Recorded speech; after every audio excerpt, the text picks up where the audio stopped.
بسم الله الرحمن الرحيم الحمد لله رب العالمين والصلاة والسلام على أشرف الأنبياء والمرسلين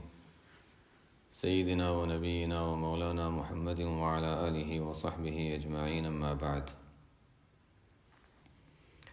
فأعوذ بالله من الشيطان الرجيم بسم الله الرحمن الرحيم والذين لا يدعون مع الله إلها آخر ولا يقتلون النفس التي حرم الله إلا بالحق ولا يزنون ومن يفعل ذلك يلقى أثاما۔ اللہ تعالیٰ کے مقبول بندے عباد الرحمن کا تذکرہ چل رہا ہے۔ پیچھے ہم نے پڑھا کہ ان کی سادگی اور تواضع کا تذکرہ تھا، اور اس بات کا تذکرہ تھا کہ عبادت کا وہ اہتمام کرتے ہیں۔ پھر اس بات کا تذکرہ تھا کہ اللہ کے راستے میں خرچ کرنے میں یا اپنے اوپر خرچ کرنے میں حقوق کے اندر اسراف اور تنگی دونوں سے بچتے ہوئے وہ اعتدال کا راستہ اختیار کرتے ہیں۔ اب آگے اللہ تعالیٰ نے جس طرح بعث کرنے کے کام بیان فرمائے، دعا کا اہتمام ان کا بتایا، اب فرماتے ہیں اللہ تعالیٰ فرماتے ہیں کہ دیکھو ساتھ ساتھ جو کرنے کے کام ہیں وہ تو کرنے ہیں، جو بچنے کے کام ہیں ان سے بچنے کی بھی ضرورت ہے۔ جس طرح عبادتوں کے کچھ اہم عبادتیں ہوتی ہیں اور اصول ہوتے ہیں، اسی طرح گناہوں کے بھی بعض بڑے بڑے گناہ ہوتے ہیں، ان میں سے بعضوں کو یہاں بیان فرما دیا، یہ بتانے کے لیے کہ جس طرح طاعات کا کرنا ایک ضروری چیز ہے، اسی طرح اور فرائض اور حقوق کا ادا کرنا جس طرح ضروری ہے، اسی طرح گناہوں سے بچنا یہ بھی ضروری ہے۔ ان گناہوں میں بعضوں کا تذکرہ فرمایا ہے، اس میں پھر مفسرین نے تفصیلات کی ہیں کہ ان خاص گناہوں کا تذکرہ کیوں فرمایا، اس کی مختلف وجوہات ہیں۔ بہرحال یہ گناہ کون سے ہیں؟ والذین لا يدعون مع اللہ الہا آخر، ایک تو یہ ہے کہ اللہ کے علاوہ کسی اور کو معبود قرار نہیں دیتے۔ اللہ تعالیٰ نے ہم پر بہت بڑا فضل فرمایا کہ ہمیں وہ ماحول دیا کہ بچپن ہی سے ہم نے وہ چیز دیکھی ہیں، توحید اور ایمان اور یہ چیزیں دیکھی ہیں، لیکن اس میں بھی پھر درجات ہوتے ہیں۔ ٹھیک ہے، توحید کا درجہ آ گیا، لیکن اس میں پھر یقین کے درجات میں پھر بہت درجات ہوتے ہیں۔ لا يدعون مع اللہ الہا آخر، اللہ کے علاوہ کسی اور کی عبادت نہیں کرتے، کسی اور سے مانگتے نہیں۔ خود ہمارے مسلمانوں ہی پر ہم غور کریں، اللہ تعالیٰ نے چونکہ ہمیں وہ ایک ماحول دیا ہے تو الحمدللہ ہم محفوظ ہیں، یہ بڑی نعمت ہے۔ کبھی کبھی ان نعمتوں کو ہم سمجھتے ہیں اچھا یہ تو معمولی سی چیز ہے، معمولی نہیں ہے، اس لیے کہ ہم نے وہ حالات دیکھے نہیں۔ ہمارے ہی مسلمان کہنے والے کتنے ایسے ہیں، ہم اگر کہیں چلے جائیں دوسرے علاقوں میں تو سجدوں کے سامنے، یہ قبروں کے سامنے سجدہ کرنے والے لوگ بھی ملیں گے، بالکل وہی نمازی بھی ہیں، نماز بھی پڑھتے ہیں، سب کچھ کرتے ہیں، لیکن قبر ہے اس کے لیے سجدہ کر رہے ہیں، قبر والے سے دعا مانگ رہے ہیں۔ تو اللہ تعالیٰ نے ہمیں الحمدللہ جو ماحول دیا ہے تو ہم الحمدللہ بچے ہوئے ہیں، یہ اللہ تعالیٰ کا احسان ہے۔ اور یہاں پر ہمیں خاص طور پہ ہمیں جو تعلیم دی گئی ہے، خطبہ ہم پڑھتے ہیں، خطبہ ہم سنتے ہیں، من یہدہ اللہ فلا مضل لہ ومن یضلل فلا ہادی لہ، یہ چیز ہمارے لیے ایک بہت بڑا سبق ہے کہ یہ ہدایت صرف اللہ کی طرف سے ہے۔ ہم کبھی کبھی اس کو بھول جاتے ہیں، غفلت ہو جاتی ہے۔ ہدایت صرف اللہ کی طرف سے ہے، جتنی درجے کی اللہ تعالیٰ نے ہدایت ہمیں دی ہے وہ صرف اللہ تعالیٰ کا انعام ہے، اللہ تعالیٰ کا فضل ہے۔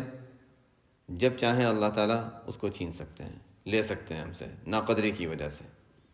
شیخ ابو عبداللہ اندلسی رحمۃ اللہ علیہ کا واقعہ تو بہت مشہور ہے، تعلیم میں کئی بار آیا ہے۔ بہرحال یہ اللہ تعالیٰ کا انعام ہے کہ ہدایت دی ہے، ایمان کی دولت عطا فرمائی ہے۔ بس واقعے سے بھی جو سبق ملتا ہے وہ یہی ہے، واقعے کو ابھی دہراتے نہیں، واقعے سے جو سبق ملتا ہے اور یہ من یہدہ اللہ فلا مضل لہ ومن یضلل فلا ہادی لہ سے جو سبق مل رہا ہے وہ یہ ہے کہ کسی کو کوئی غلط کام کرتے ہوئے اگر ہم دیکھتے ہیں تو یہ نہ سوچیں کہ اچھا اس کو اتنی بھی سمجھ نہیں آتی، نہیں، یہ سوچیں کہ اللہ تعالیٰ نے الحمدللہ ہمیں اس سے محفوظ رکھا ہے۔ وہ ہمارے لیے قابل رحم ہے۔ ایک شخص ہے جو گند میں بچہ ہے اور وہ گند میں کیچڑ میں کھیل رہا ہے، تو اس سے نفرت نہیں کی جاتی، اس کو اٹھا کر سے صاف کیا جاتا ہے کہ اچھا ٹھیک ہے، اس کو بیچارے کو پتہ نہیں تھا، گند میں چلا گیا تو اچھا اس کو دھو دیا، صاف کر دیا، قابل رحم سمجھا جاتا ہے۔ تو اسی طرح ہمارے لحاظ سے ہر وہ شخص جو اگر کوئی غلط کام کر رہا ہے، کفر شرک میں مبتلا ہے، قابل رحم ہونا چاہیے کہ ہم کم از کم دعاؤں کے ذریعے سے تو اس کو یاد کر لیا کریں کہ اللہ تعالیٰ ان کو ہدایت دے دے۔ میں یہ بہرحال اتنا ہے کہ اپنے بارے میں یہ نہ سوچے کہ اچھا یہ تو معمولی سی چیزیں، نہیں، الحمدللہ اللہ تعالیٰ کا سب سے بڑا انعام تو یہی ہے، سب سے بڑا انعام تو یہی ہے کہ ہمیں کفر و شرک کی ضلالت سے، گمراہیوں سے نکال کر اللہ تعالیٰ نے ایمان اور توحید کی دولت عطا فرمائی ہے۔ والذین لا يدعون مع اللہ الہا آخر ولا يقتلون النفس التي حرم اللہ الا بالحق، کسی ناجائز کسی کو قتل نہیں کرتے۔ ایک تو ہوتا ہے کہ کسی کے ذمہ قتل لازم ہو گیا، جو بھی شرعی احکام کی وجہ سے قصاص وغیرہ کے معاملات ہوتے ہیں، تو جہاں شریعت نے اجازت نہیں دی، غیر شرعی جہاں شریعت نے اجازت نہیں دی، وہاں کسی کے قتل کے لیے آگے نہ بڑھتے ہیں، نہ اس کے قتل کا چاہتے ہیں، اور نہ اس میں کسی طرح کا حصہ لیتے ہیں۔ لا يقتلون النفس التي حرم اللہ الا بالحق، یہ بھی چونکہ اللہ تعالیٰ نے ہمیں ماحول کی وجہ سے اور ہمارے مخصوص ہمیں اللہ تعالیٰ نے جو نعمتیں دی ہیں اس کی وجہ سے الحمدللہ ان چیزوں سے دور رکھا ہوا ہے، لیکن جو اس میں مبتلا ہو جاتے ہیں وہ ہوتے ہیں، اور اس پر قرآن کریم میں بڑی سخت وعیدیں آئی ہیں۔ اتنی سخت وعید کہ بعضوں نے تو یہ سمجھ لیا کہ اچھا اس کے لیے توبہ بھی نہیں ہے، اس لیے کہ قرآن کریم میں جہاں قتل کا ذکر آتا ہے کہ وَمَن يَقْتُلْ مُؤْمِنًا مُتَعَمِّدًا فَجَزَاؤُهُ جَهَنَّمُ خَالِدًا فِيهَا وَغَضِبَ اللَّهُ عَلَيْهِ، اتنی سخت وعید کہ ایسا معلوم ہوتا ہے توبہ ہے ہی نہیں وہاں پر۔ پھر بھی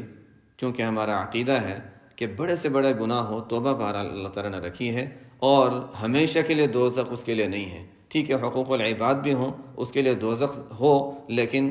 ہمیشہ کے لیے دوزخ نہیں ہے۔ تو وہاں پر مفسرین یہی فرماتے ہیں کہ اللہ ہے کہ کوئی توبہ کر لے، وہ توبہ کا وہاں تذکرہ نہیں کیا، وعید کو سخت بیان فرمانے کے لیے۔ تو بہرحال یہ ایک بہت بڑی چیز ہے، اللہ تعالیٰ نے ہمیں اس سے بھی محفوظ رکھا ہے، اللہ تعالیٰ کے انعام ہے۔ تو بعض گناہوں کا تذکرہ اس لحاظ سے بھی ہوتا ہے کہ ہم اس کو یہ نہیں کہ اچھا ٹھیک ہے ہم اس سے دور ہیں، اس کو اللہ تعالیٰ کا شکر ادا کریں کہ اللہ تعالیٰ نے ہمیں اس سے محفوظ رکھا ہے۔ یہ تنگی اور فقر کے جو حالات دنیا میں ہیں، یہ بھی اس کے بھی بہت سی وجہ ہے۔ بہت سی مرتبہ ایسا ہوتا ہے کہ کوئی بچہ کہیں پر پڑا ہوا ہے، کوئی کہیں پر مقتول ہے۔ کیوں ہوتا ہے؟ قتل کیا تھا اس سے پیسے لینے کے لیے، یا ماں باپ نے بچے کو کہیں چھوڑ دیا تھا، حالانکہ ان کا بچہ ہے، کہیں چھوڑ دیا کہ اس کو کھلائے گا پلائے گا کون؟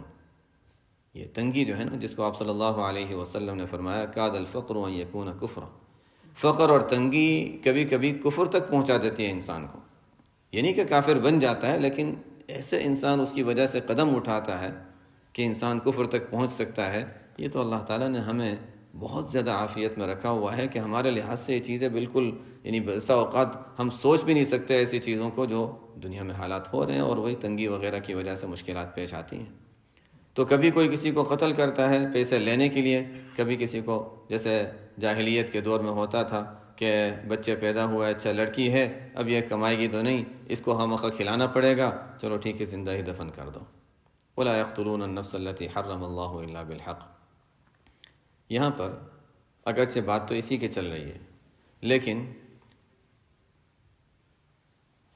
حضرت عمر رضی اللہ تعالیٰ عنہ کا ایک واقعہ اسی مناسبت سے۔ حضرت عمر رضی اللہ تعالیٰ عنہ دیکھا کہ اچھا کوئی مجمع آیا ہوا ہے، کچھ لوگ آئے ہوئے ہیں، مسافر ہیں، تشریف لے گئے رات میں، ان کی عادت تھی دیکھتے ہیں کیا حالات ہیں، جائزہ لینے کے لیے۔ ایک جگہ بچہ بہت رو رہا تھا، کوئی خیمہ تھا، اس میں کچھ لوگ کوئی میاں بیوی تھے، بچہ تھا، اور بچہ بہت رو رہا تھا۔ تو عمر رضی اللہ تعالیٰ عنہ نے سوچا پتہ نہیں کیا بات ہے، معلوم کیا، پر ان کو پتہ تو نہیں چلا کہ یہ کون ہے، معلوم کیا بات ہے، کہ بچہ رو رہا ہے، اس کو بھوک لگی ہے۔ اچھا تو کھانے کا نہیں، ماں نہیں ہے اس کی دودھ پلانے کے لیے؟ ہے تو صحیح، لیکن امیر المؤمنین کی جانب سے یہ فیصلہ ہوا ہے کہ جب بچہ دودھ پینا چھوڑ دے گا، اس کے بعد بیت المال سے اس کو وظیفہ ملنا شروع ہوگا۔ جب بچہ اتنا بڑا ہو جائے کہ اب دودھ نہیں پیتا، اب کھانے پینے پر اس کا گزارا ہے، تو چونکہ اس کا خرچہ ہو گیا، جب خرچہ اس کا آنا شروع ہو جاتا ہے، جب اس کے اخراجات ہو جاتے ہیں، تو بیت المال سے اس کے لیے وظیفہ مقرر ہو جاتا ہے۔ تو میں اس کو دودھ اس لیے نہیں پلاتی ہوں تاکہ اس کا جلدی وظیفہ شروع ہو جائے۔ اب ماں بچے کو اس لیے دودھ نہیں پلا رہی کہ کچھ وظیفہ مل جائے گا۔ عمر رضی اللہ تعالیٰ عنہ بہت روئے، فرمایا میں نے کتنے بچوں پر ظلم کیا اس طریقے سے یہ فیصلہ کر کے۔ یہ اللہ تعالیٰ کی طرف سے نظام ہوتا ہے کہ ان حضرات کو یہ چیز دکھا دیتے ہیں، حالانکہ بات بالکل صحیح تھی کہ ابھی بچہ پیدا ہوا ہے، اس کے اخراجات ابھی نہیں ہیں، ہماری طرح تو تھا نہیں کہ اس کے ڈائپر خریدنے ہیں اور یہ خریدنا ہے وہ خریدنا ہے، کوئی اخراجات نہیں ہوتے تھے، بس ماں ہے وہ بچے کو دودھ پلا رہی ہے تو اس کے کھانے پینے کے اخراجات نہیں ہیں، جیسے ہی کھانا پینا شروع کرے گا اخراجات بڑھ جائیں گے تو بیت المال سے وظیفہ شروع ہو جائے گا، ایک عام سی اصولی بات تھی۔ لیکن عمر رضی اللہ تعالیٰ عنہ نے سوچا کہ نہیں، اس طریقے سے تو بچوں پر ظلم ہو رہا ہے، یہ تو اللہ تعالیٰ نے واقعہ دکھا دیا، اس لیے کہ اب مائیں بچوں کو جلدی دودھ چھوڑا دیں گی تاکہ جلدی دودھ چھوٹے تو جلدی وظیفہ ملنا شروع ہو جائے۔ اس لیے کہ جو فیصلہ کیا تھا وہ صحیح تھا کہ کوئی بچہ ہوتا ہے وہ 1 سال میں چھوڑ دیتا ہے، کوئی 1.5 سال میں چھوڑتا ہے، کوئی 2 سال میں، تو ٹھیک ہے جب دودھ چھوڑے گا تو وظیفہ لینا شروع کر دینا، اور عام طور پر ایسے ہی ہوتا تھا۔ جب عمر رضی اللہ تعالیٰ عنہ نے یہ دیکھا بہت روئے اور پھر فرمایا کہ بس اب سے بچہ پیدا ہوتے ہی اس کا وظیفہ شروع ہو جائے گا۔ یہ کبھی کبھی اللہ تعالیٰ اس طرح کے حالات دکھا دیتے تھے تاکہ آگے احکام اس طریقے سے پھر مرتب ہوں۔ خود آپ صلی اللہ علیہ وسلم کا واقعہ ایسی مناسبت سے ایک مرتبہ کہیں سفر میں تشریف لے گئے تھے اور غالباً سفر ہی کا موقع تھا، اور چمڑے کا موزہ آپ صلی اللہ علیہ وسلم پہننا چاہ رہے تھے، ایک پہنا، دوسرا بھی اٹھانا ہی چاہ رہے تھے، کوئی پرندہ آیا اور اٹھا کر لے گیا، اور آپ صلی اللہ علیہ وسلم پہننا چاہ رہے ہیں اور پرندہ اٹھا کر لے گیا، کوا تھا وہ اٹھا کر لے گیا، کوا یا چیل اٹھا کر لے گیا، اور ذرا اوپر جا کے پھر اس کو پھینک دیا۔ اوپر جا کے سے جب وہ نیچے گرا تو گرنے کی وجہ سے چوٹ لگی، اندر سے سانپ نکلا۔ یہاں سے یہ ادب ہم جو پڑھتے ہیں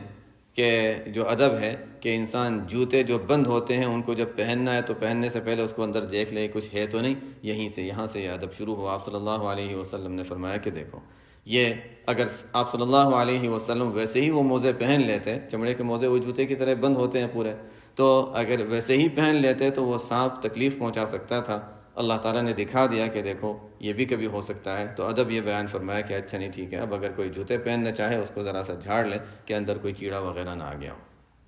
تو بہرحال احکام مرتب ہونے کے لحاظ سے کبھی کبھی اللہ تعالیٰ اس طرح کے واقعات دکھا دیتے ہیں۔ وَلَا يَقْتُلُونَ النَّفْسَ الَّتِي حَرَّمَ اللَّهُ إِلَّا بِالْحَقِّ۔ ہمارے بات تھوڑی سی ہٹ جائے گی، لیکن لا تقتلوا اولادکم خشیۃ املاق، قرآن میں جو حکم آیا لا تقتلوا اولادکم خشیۃ املاق، اپنی اولاد کو فقر کے خوف سے قتل نہ کر دیا کرو۔ بات واضح ہے، وہی قتل کے ممانعات یہاں ہیں، وہ بات چل رہی ہے۔ کسی نے وہاں پر ایک نقطہ بیان کیا ہے، کسی نے کہا ہے کہ دیکھو لا تقتلوا اولادکم خشیۃ املاق، ایک زمانہ وہ تھا کہ فقر کے ڈر سے لوگ بچوں کو قتل کر دیتے تھے، پھر وقت یہ آیا کہ فقر کے ڈر سے لوگوں نے اپنے بچوں کو دین سکھانا چھوڑ دیا کہ یہ دین پڑھے گا تو کمائے گا کہاں سے،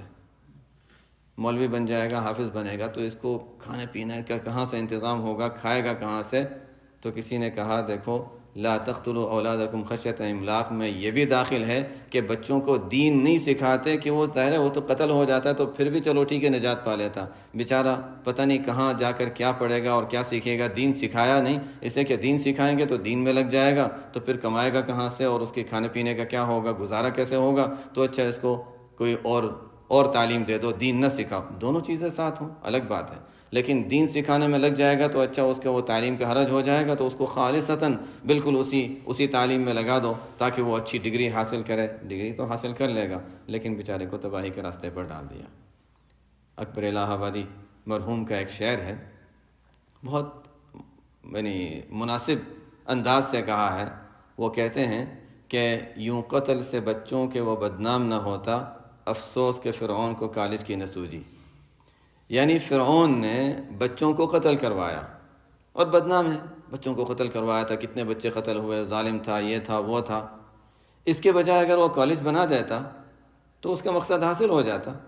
اس لیے کہ وہ بچے ماں باپ کے رہتے نہیں اسی کے بن جاتے۔ یہی تو ہوا تھا کالجوں میں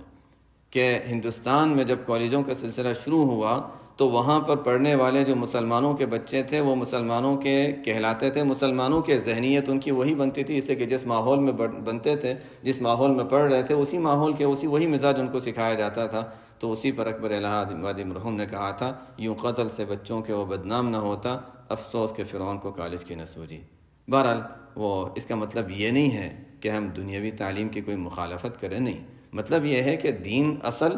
اس کے ساتھ ساتھ دنیاوی تعلیم بھی ہونی چاہیے۔ دنیاوی تعلیم کی ضرورت ہے، لیکن ایسا نہ ہو کہ اس کی وجہ سے دین کو قربان کر دیا جائے۔ تو خیر،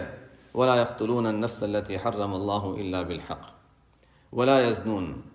بدکاری اور زنا اور ان چیزوں سے دور رہتے ہیں۔ ومن يفعل ذلك يلقى اثاما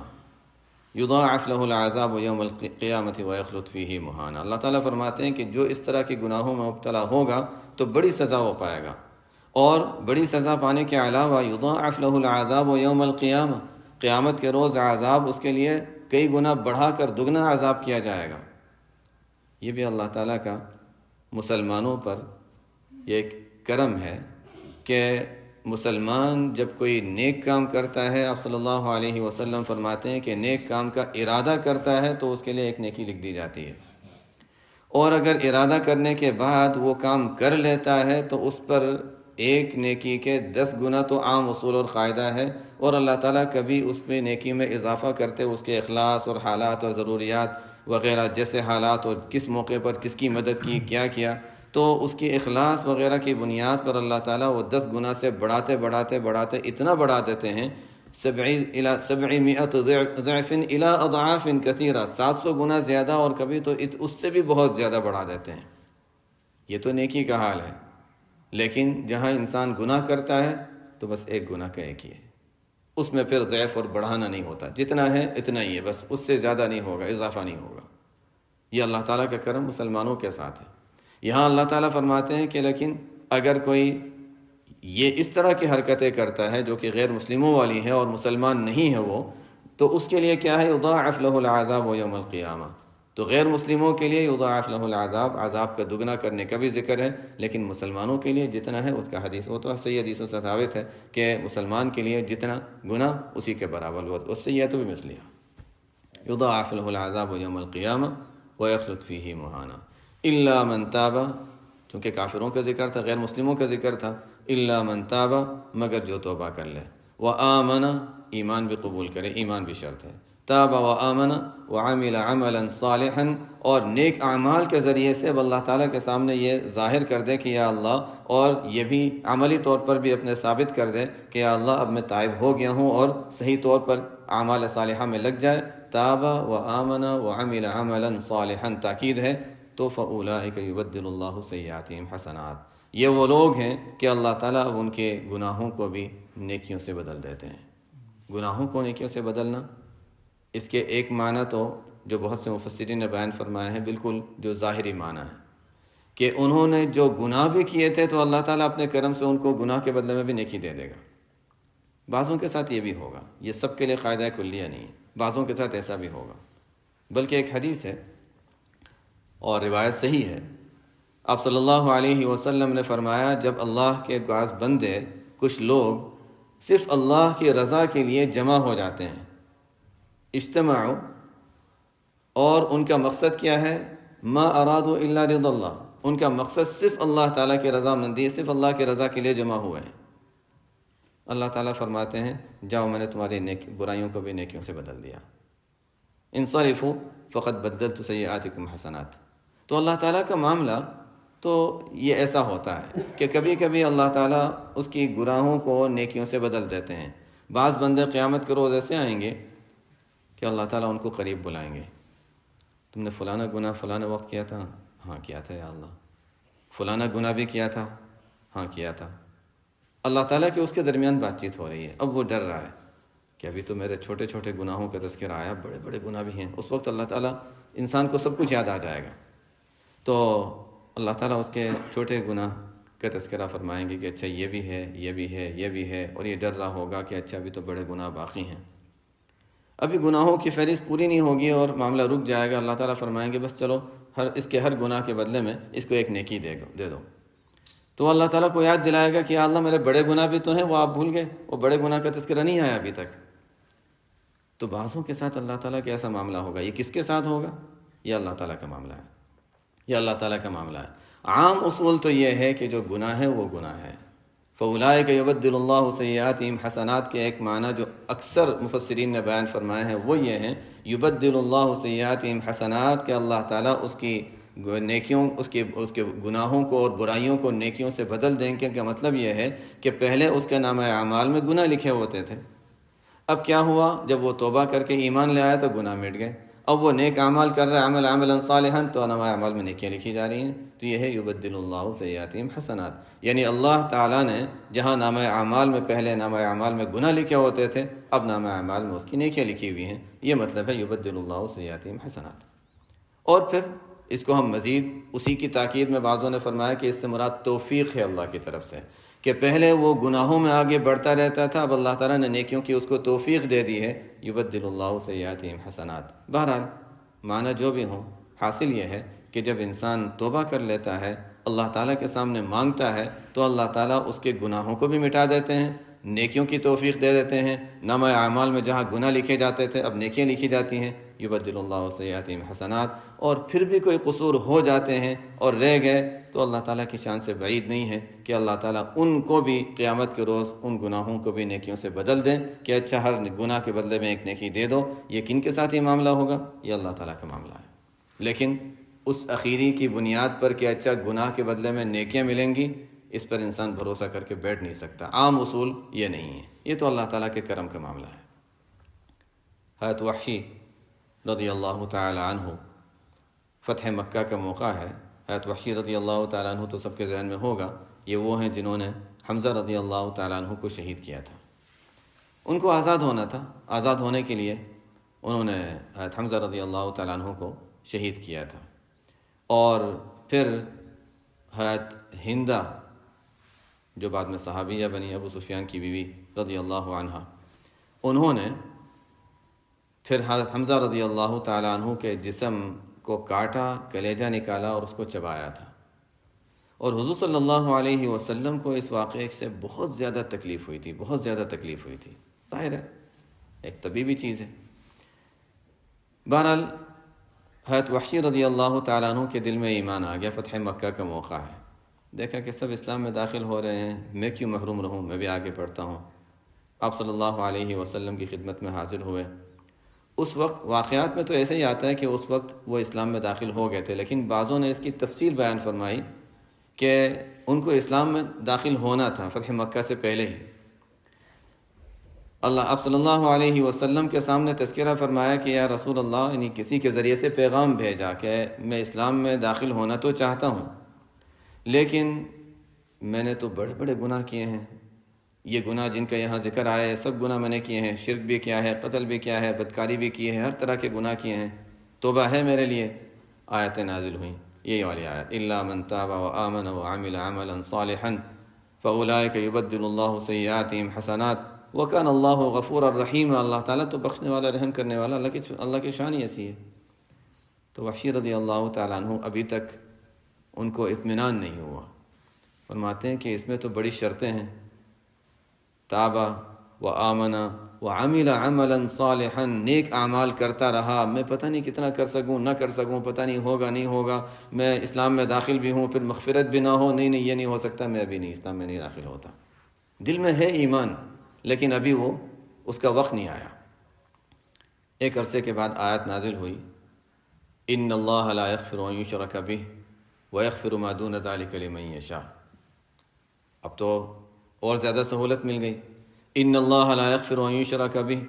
اللہ تعالیٰ شرک تو معاف نہیں فرمائیں گے، اس کے علاوہ ہر گناہ کو معاف کریں گے، جس کو چاہے معاف کر دیں گے، یغفر ما دون ذلک لمن یشاء، جسے چاہیں گے معاف کر دیں گے شرک کے علاوہ۔ حضرت وحشی رضی اللہ تعالیٰ عنہ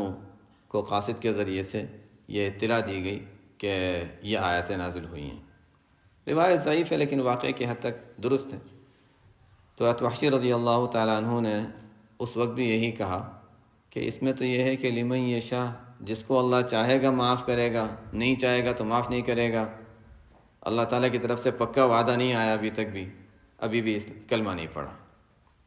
ایک عرصہ گزرا، پھر آیات نازل ہوئی اللہ تعالیٰ کی طرف سے، وہ آیات جس کو کہا جاتا ہے کہ قرآن کریم کی سب سے زیادہ امید دلانے والی، امید افزا آیاتیں مشہور ہیں۔ قل یا عبادی الذین اسرفوا علی انفسہم لا تقنطوا من رحمۃ اللہ ان اللہ یغفر الذنوب جميعا۔ قل یا عبادی الذین اسرفوا علی انفسہم، آپ کہہ دیجئے میرے وہ بندو، میری طرف سے لوگوں کو بات پہنچا دیجئے کہ میرے بندو یا عبادی، اور اللہ تعالیٰ جب میرے بندے کہتے ہیں اس کا مطلب ہے کہ یہ کوئی تعلق کی بات ہے، کہ یا عبادی الذین اسرفوا علی انفسہم، میرے بندو جنہوں نے بڑے بڑے گناہ کیے، اسراف یعنی گناہ کرنا، گناہ میں حد سے آگے بڑھ جانا، اسراف۔ اسرفوا علی انفسہم، جنہوں نے بڑے بڑے گناہ کیے ہیں، خوب زیادتیاں کی ہیں، گناہ کیے ہیں، لا تقنطوا من رحمت اللہ، اللہ کی رحمت سے مایوس نہ ہو جاؤ، اس لیے کہ ان اللہ یغفر الذنوب جميعا، اللہ تعالیٰ تمام گناہوں کو بخش دیتے ہیں، انہ هو الغفور الرحیم، وہ تو بڑا بخشنے والا ہے۔ حضرت وحشی رضی اللہ تعالیٰ عنہ کے سامنے جب یہ آیات پڑھی گئیں، کہا ہاں اب کوئی شرط نہیں ہے، اب اللہ تعالیٰ نے یہاں کوئی شرط نہیں لگائی، اب اسلام میں داخل ہو گئے، کلمہ تو پڑھ لیا۔ واقعہ مشہور ہے کہ آپ صلی اللہ علیہ وسلم نے ان سے یہ فرمایا کہ دیکھو اگر ہو سکے تو تمہارے آنے کی وجہ سے میرے سامنے وہ واقعہ، وہ یاد تازہ ہو جاتی ہے اپنے چچا کی، حمزہ رضی اللہ عنہ کی، تو ہو سکے تو مجھ سے دور رہو، میرے سامنے اپنے چہرے کو میرے سامنے نہ لایا کرو۔ اب اسلام میں بھی داخل ہو گئے، صحابیت کا شرف بھی حاصل ہو گیا، لیکن آپ صلی اللہ علیہ وسلم یہ فرما رہے ہیں کہ دیکھو اب چونکہ سامنے آنے سے تکلیف ہوگی، آپ صلی اللہ علیہ وسلم کے تکلیف کا ذریعہ وہ بنیں گے تو ان کا نقصان ہوگا، یا دینی معاملہ تھا، ایک تو ہوتا ہے ذاتی معاملہ، یہاں دینی معاملہ تھا کہ ان کے آنے سے آپ صلی اللہ علیہ وسلم کو تکلیف ہوگی، اور آپ صلی اللہ علیہ وسلم کی تکلیف کا ذریعہ کوئی شخص بن رہا تھا، اس کے دین کا نقصان ہے۔ تو آپ صلی اللہ علیہ وسلم نے اس کی خیر خواہی کے طور پر یہی فرمایا کہ ہو سکے تو میرے سامنے نہ آیا کرو۔ حضرت وحشی رضی اللہ تعالیٰ عنہ اتنے اطاعت فرما برداری کے قبول فرما لیا اور مدینہ منورہ چھوڑ کے چلے گئے کہ آپ صلی اللہ علیہ وسلم کے پاس نہیں آئیں گے، آپ کے حیات میں پھر دوبارہ آئے نہیں کہ آپ صلی اللہ علیہ وسلم کی زیارت کریں۔ یہ آسان چیز نہیں تھی کہ ایک دل جہاں جڑ گیا ہے اور پیغمبر موجود ہیں اور وہی ہمارے سب کچھ ہیں، لیکن کوئی بات نہیں، آپ کو راحت ہے تو ٹھیک ہے، میں آپ کو دیکھنا بھی، دیکھے بغیر ہی آپ پر میں دور دور ہی سے آپ کی اطاعت کرتا رہوں گا۔ کمال تھا کہ آپ صلی اللہ علیہ وسلم کی خدمت میں پھر حاضر نہیں ہوئے۔ بعضوں نے یہاں پر یہ بھی ایک عجیب سوال جواب کے انداز میں بات کی کہ آخر حضرت ہند جنہوں نے حضرت حمزہ رضی اللہ تعالی عنہ کا ٹکڑا کاٹ کر ان کے کلیجے کو چبایا تھا، عجیب ہے کہ اللہ تعالیٰ نے ان کو ایمان کی دولت دے دی، ان کو کیسے ایمان کی دولت نصیب ہو گئی؟ ٹھیک ہے، یہ تو اللہ تعالیٰ کا معاملہ ہے، نکتے کے طور پر علماء کبھی بعض چیزوں کی گہرائی میں جاتے ہیں تو جواب میں پھر فرماتے ہیں کہ سوچتا رہا کہ کیا ہوگا کیا ہوگا، اللہ تعالیٰ نے دل میں یہ بات ڈالی کہ ہاں، جس کے اندر حضرت حمزہ رضی اللہ تعالیٰ عنہ کے کچھ خون کے اجزاء گئے تھے، وہ دوزخ میں کیسے جل سکتا تھا؟ تو اللہ تعالیٰ نے ان کو بھی ایمان کی دولت عطا کر دی کہ نہیں، حضرت حمزہ رضی اللہ تعالیٰ عنہ کے اجزاء، ان کے اندر خون کا حصہ کچھ تو گیا ہے، وہ حصہ دوزخ میں نہیں جا سکتا، تو اچھا اس کو ایمان کی توفیق دے دو کہ اس صحابیت کا شرف حاصل ہو جائے۔ یہ اللہ تعالیٰ کا بہرحال نظام ہے، اللہ تعالیٰ کا معاملہ ہے۔ خیر، قرآن کریم میں یہ قل یا عبادی الذین اسرفوا والی آیت کے بارے میں تو مشہور ہے کہ سب سے زیادہ امید والی آیت ہے۔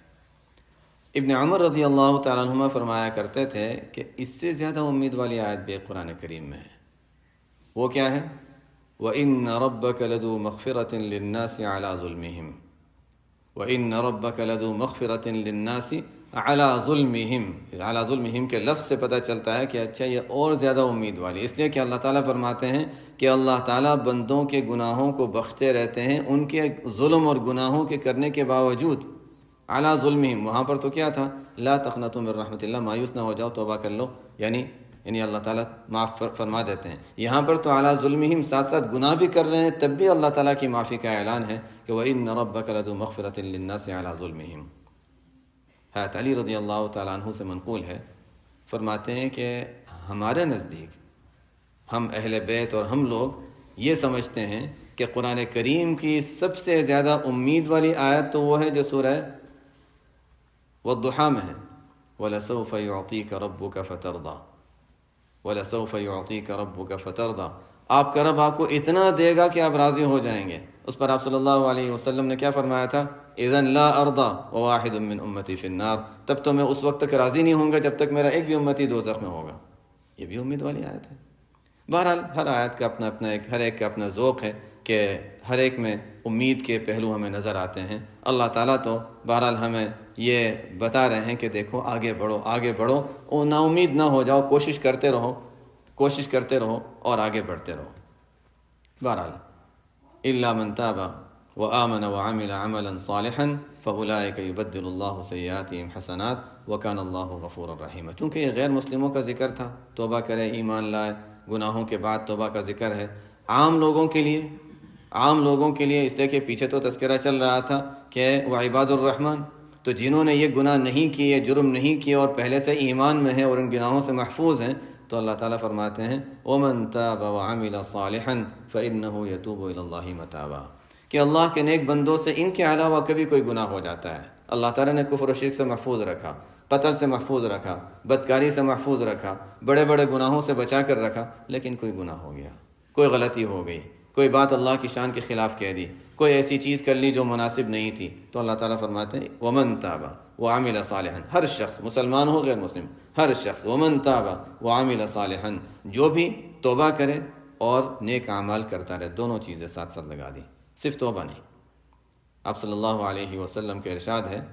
وَأَتْبِعِ السَّيِّئَةَ الْحَسَنَةَ تَمْحُوهَا، جب کوئی گناہ ہو جائے تو گناہ کے بعد نیکی بھی کر لیا کرو۔ ایک تو توبہ ہے، توبہ کے علاوہ کوئی نیک کام بھی کر لیا کرو۔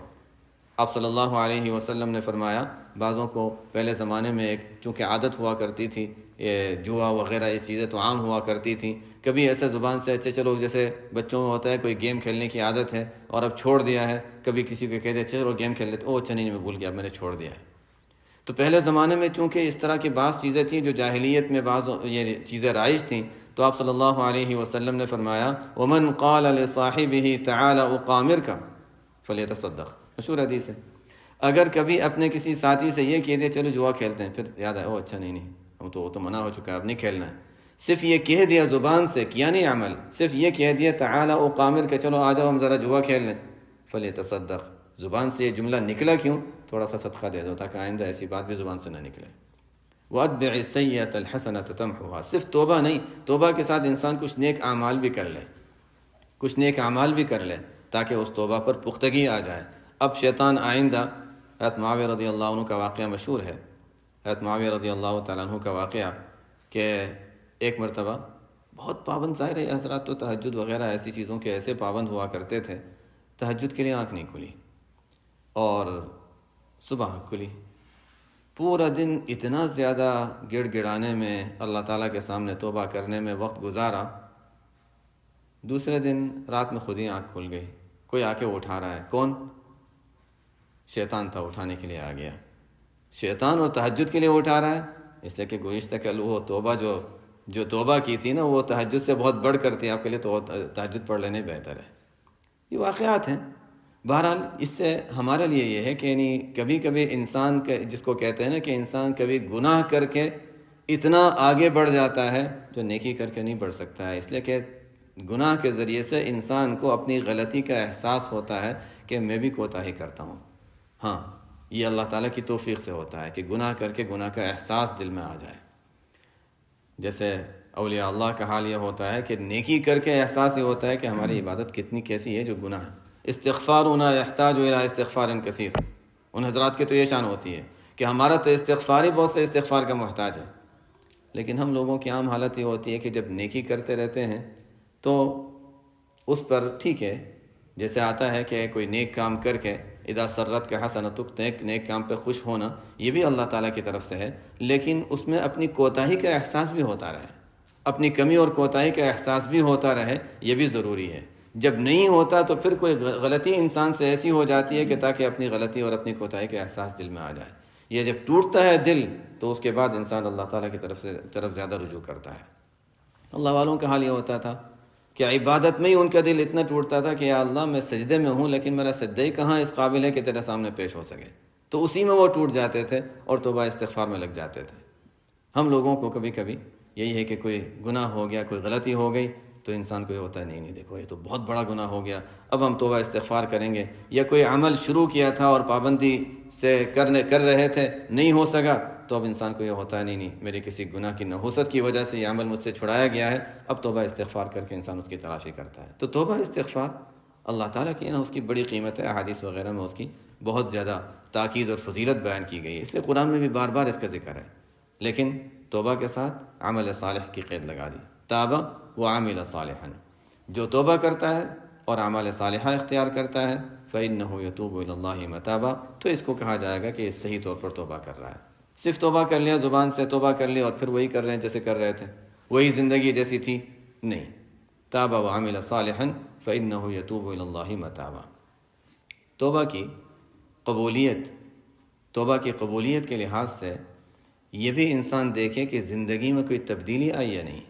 میرے عمل میں کوئی تبدیلی آئی یا نہیں. یہ آیت ہمیں یہ سبق دے رہی ہے کہ توبہ کرنے کے بعد عمل صالحا بھی ہونا چاہیے. جیسے حج مبرور کا جب ذکر ملتا ہے، سنا ہوگا، سب نے پڑھا ہوگا کہ حج مبرور لیس لہ جزاء الا الجنہ. حج مبرور کس کو کہتے ہیں؟ وہ حج جو مقبول ہو. عام طور سے اس کے معنی مقبول کا کر لیتے ہیں، مبرور کے معنی اسے بر النیکی.